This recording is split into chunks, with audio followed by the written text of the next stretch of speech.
مرحبا بكم في فيديو جديد لتعلم كيفية إظهار شاشة الويندوز اكس بي. أولا نذهب إلى المتصفح، نضغط على البحث، نكتب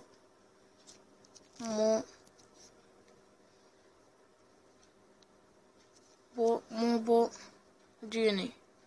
تحملون التطبيق، طبعا أنا محمله. أول خيار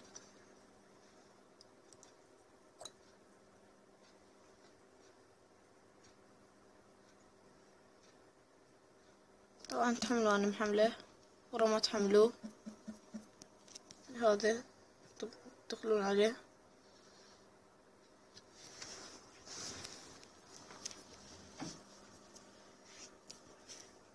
ندخل عليه، يطلع لنا هالواجهة.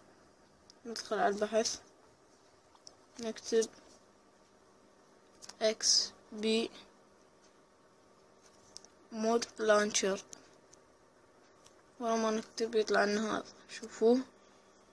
ندخل عليه نحمله، طبعا انا محمله اكس بي مود لانشر. ورا ما نحمله نطلع نلقى هنا هذا اكس مود. راح تفتح لنا واجهة الاكس بي. طبعا مثل ما تشوفون هاي كل شي متعلق بالاكس بي، كل شي موجود هنا، ملفات، شو تريدون.